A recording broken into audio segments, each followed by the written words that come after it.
Hello बच्चों, last video में हमने कुछ प्रिंसिपल्स ऑफ मैनेजमेंट पढ़े थे। आज हम कुछ जो बचे हुए प्रिंसिपल्स ऑफ मैनेजमेंट है उसे पढ़ेंगे।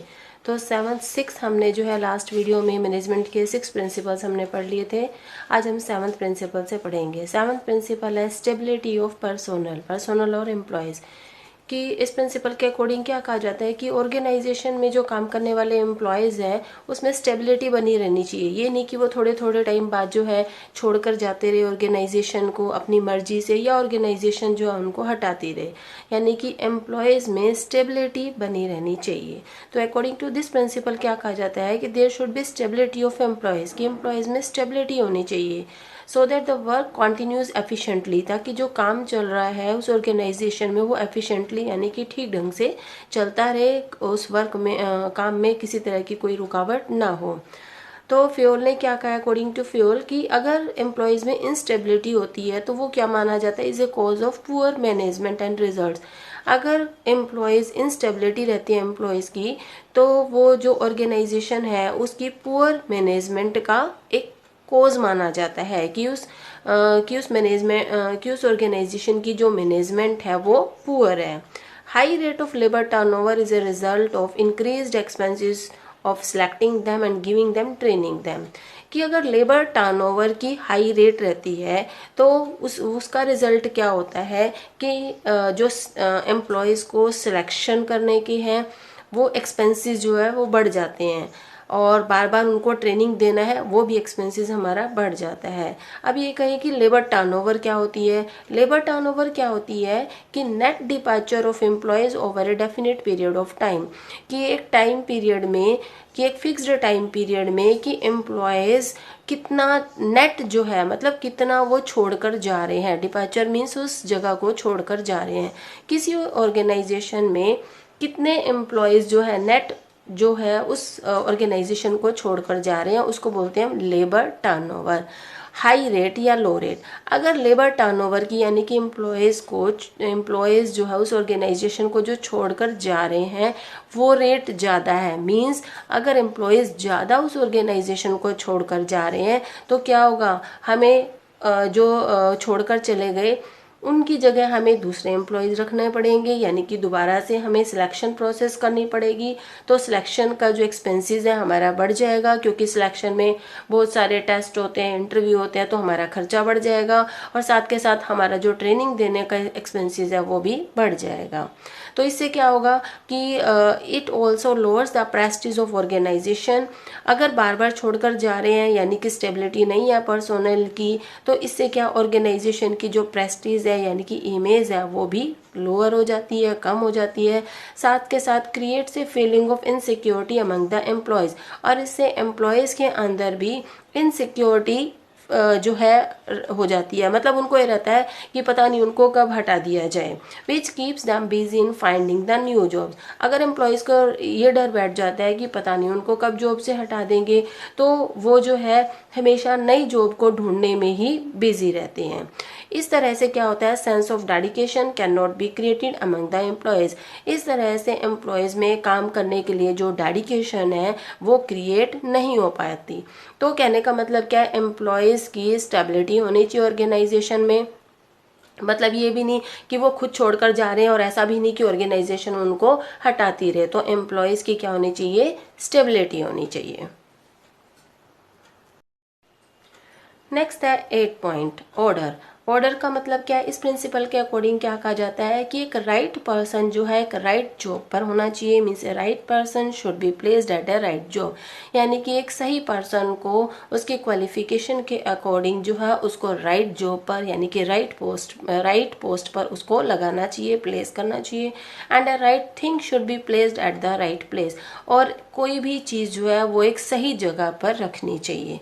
तो फ्योल ने क्या कहा है अकॉर्डिंग टू फ्योल कि हर एंटरप्राइजेज में 2 ऑर्डर्स होने चाहिए। कौन कौन से, एक मटेरियल ऑर्डर और एक social order.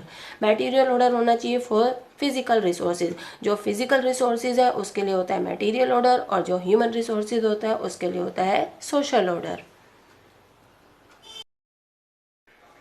Maintaining these two orders properly, अगर ऑर्गेनाइजेशन में ये दोनों ऑर्डर सही ढंग से मेंटेन करके रखे जाते हैं तो इससे क्या होगा, will ensure that everybody knows his work place. अगर ये दोनों ऑर्डर ठीक ढंग से मेंटेन करके रखे जाते हैं तो हर पर्सन को अपनी वर्क प्लेस के बारे में अच्छे से पता होगा। इस तरह से in this way all the resources in the organisation will be utilised properly. अगर सही ऑर्डर है मीन्स हर चीज सही जगह पर है और हर पर्सन को राइट जॉब पर रखा हुआ है, और मीन्स इस तरह से जो सारे रिसोर्सेज हैं ऑर्गेनाइजेशन में सही ढंग से पूरे प्रॉपरली यूटिलाइज्ड होंगे, यानी कि कोई भी जो है रिसोर्सेज वेस्ट नहीं जाएगा अगर ये दोनों ऑर्डर मेंटेन कर कर रखे जाते हैं। 9th पॉइंट है इक्विटी। इक्विटी का मतलब equal. This principle tells that the manager should treat their subordinate और employees in a just and kind manner.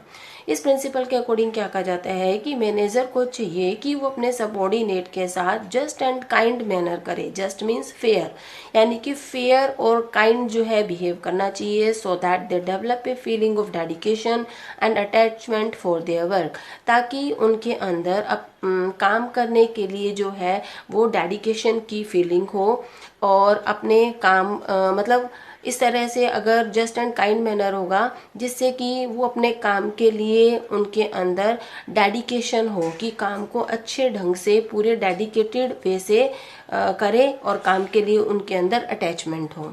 All the employees should be treated equally and impartially. सभी employees के साथ जो है वो इक्वली ट्रीट करना चाहिए और इम्पार्शली मतलब भेदभाव नहीं करना चाहिए। बट इट डजेंट मीन, लेकिन इसका मीनिंग नहीं है कि इक्वलिटी का मतलब ये नहीं है an equality of treatment between a person whose work is really good and a person who is a shirker by nature। लेकिन इक्वलिटी का मतलब ये नहीं है कि एक पर्सन जिसका काम अच्छा है और एक पर्सन वो जो काम के लिए क्या है शर्कर, मतलब काम से मतलब वो जी चुराता है, मतलब वो कामचोर है। ये नहीं कि दोनों के साथ एक जैसा बिहेव किया जाए, नहीं, ये इक्वलिटी नहीं होगा। अगर एक जो है शर्कर है तो उसके साथ और जो एक अच्छा काम करता है दोनों के साथ सेम बिहेव नहीं, बल्कि जो शर्कर है उसके साथ जो है अलग से ट्रीटमेंट किया जाना चाहिए।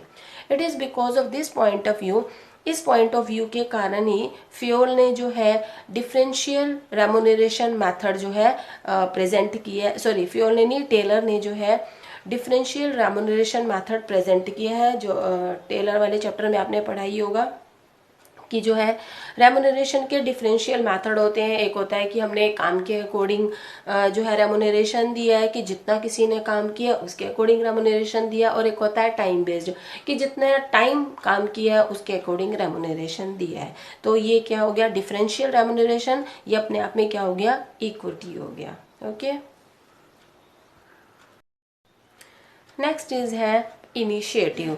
मीन्स फ्योल ने क्या कहा, according to Fayol it is the duty of manager, कि ये मैनेजर की ड्यूटी है कि वो एम्प्लॉयज़ को काम करने के लिए, कोई डिसीजन लेने के लिए उनको इनिशिएटिव करे, मतलब काम करने की जो है फीलिंग्स लाए, कि एनकरेज करे, encourage the feeling of initiative among his employees for doing some work और taking some decision.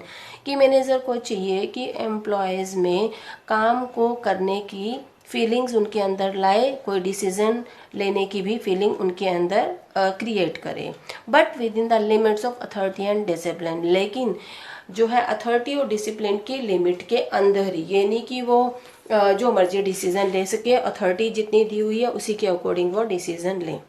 It will be possible, लेकिन ये तभी पॉसिबल होगा जब मैनेजर जो है सबॉर्डिनेट या एम्प्लॉयज़ के जो भी थॉट्स हैं उनको वेलकम करे।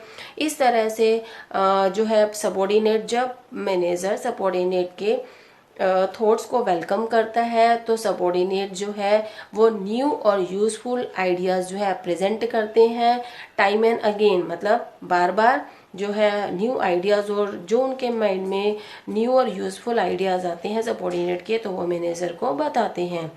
एंड ग्रेजुअली, और इस तरह से धीरे धीरे they will become an integral part of the organisation.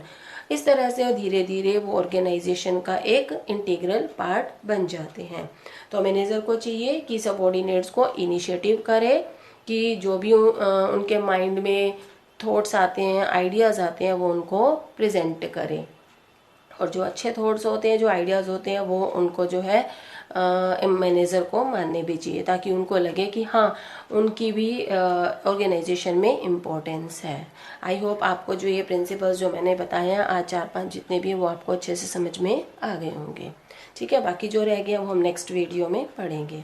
अगर आपको ये प्रिंसिपल्स अच्छे लगे हैं तो प्लीज़ लाइक एंड सब्सक्राइब कर देना, और ये जो नोट्स हैं आपको टेलीग्राम चैनल पर मिल जाएंगे। Thank you for watching this video.